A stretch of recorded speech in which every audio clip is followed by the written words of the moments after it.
गुजरात टायटन्सच्या संघानं यंदाच्या आयपीएलमध्ये सलग चौथा आयपीएल सामना जिंकला। राजस्थान रॉयल्सच्या संघाचा 58 धावांनी त्यांनी पराभव केला।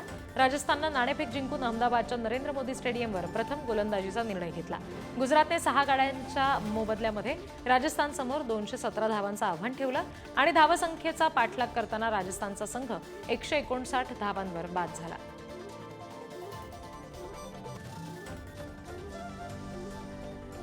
मॅक्सवेलवर बीसीसीआयनं दंडात्मक कारवाई केली आहे। चेन्नई विरुद्धच्या आयपीएल सामन्यादरम्यान मॅक्सवेलनं आचारसंहितेचं उल्लंघन केलं, त्यामुळे मॅक्सवेलला त्याच्या मॅच फीच्या 25% दंड ठोठावलाय आणि एक डिमेरिट पॉइंट दिला गेलाय।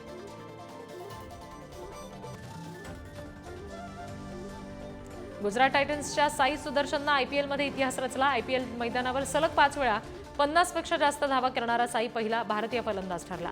या स्पर्धेमध्ये आतापर्यंत कोणताही भारतीय फलंदाज जे करू शकला नाही ते आता साई सुदर्शननं करून दाखवलंय। आयसीसी मानांकनात शुभमन गिलने आपलं वर्चस्व कायम राखलंय। आयसीसीने 9 एप्रिलला जाहीर केलेल्या ताज्या वनडे मानांकनामध्ये फारसा मोठा बदल झाला नाहीये। भारतीय सलामीवीर शुभमन गिल वनडेचा नंबर 1 फलंदाज म्हणून कायम आहे आणि त्याच्या खात्यात 784 रेटिंग पॉइंट्स आहेत।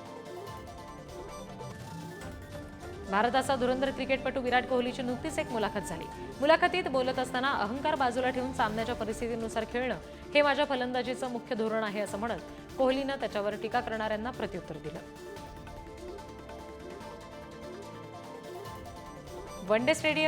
वानखेडे स्टेडियमवर एका स्टँडला रोहित शर्माचं नाव देण्याचा विचार सध्या सुरू आहे। रोहितच्या नेतृत्वाखाली भारतानं गेल्या 10 महिन्यात 2 आयसीसी ट्रॉफी जिंकल्या असून त्यानं मुंबई इंडियन्सला आयपीएलमध्ये 5 वेळा विजेते बनवलंय। शिवाय प्रस्तावांमध्ये रोहितसह अजित वाडेकर, शरद पवार यांचाही नावाचा समावेश आहे। आयपीएल 2025 मध्ये कोहलीची दमदार कामगिरी सुरू आहे। आरसीबीनं 4 पैकी 3 सामने जिंकलेत। विराटनं 8000 पेक्षा जास्त धावा केल्यात आणि सर्वाधिक धावा करणारा खेळाडू म्हणून आपली छाप कायम ठेवली आहे। त्यानं स्पष्ट सांगितलेलं आहे की अहंकार बाजूला ठेवून परिस्थितीनुसार खेळणं हे यशाचं गुपित आहे। प्रियांश आर्यने आयपीएल 2025 मध्ये वादळी शतक ठोकलं आणि सगळ्यांचं लक्ष वेधून घेतलं। सीएसके विरुद्ध खेळताना पंजाब किंग्सच्या या युवा फलंदाजानं 39 चेंडूंमध्ये 7 चौकार आणि 9 षटकारांसह शतक साजरं केलं, त्यामुळे तो आयपीएलमध्ये सर्वात जलद शतक करणारा दुसरा भारतीय ठरला।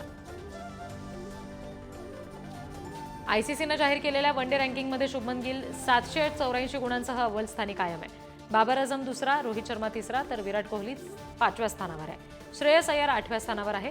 गोलंदाजांमध्ये श्रीलंकेचा महेश तीक्ष्ण पहिल्या तर कुलदीप यादव दुसऱ्या स्थानावर आहे। T20 मध्ये सर्वाधिक विकेट्स घेणाऱ्या राशिद खाननं यंदाच्या हंगामातील 4 सामन्यांमध्ये फक्त 1 विकेट घेतली। या विकेटसह त्याने 125 सामन्यांमध्ये आयपीएलमध्ये 150 विकेट्सचा टप्पा पार केला। आता उर्वरित सामन्यामध्ये तो आपली छाप सोडून ब्लॅकबस्टर शो कधी दाखवणार ते पाहणं महत्त्वाचं आहे।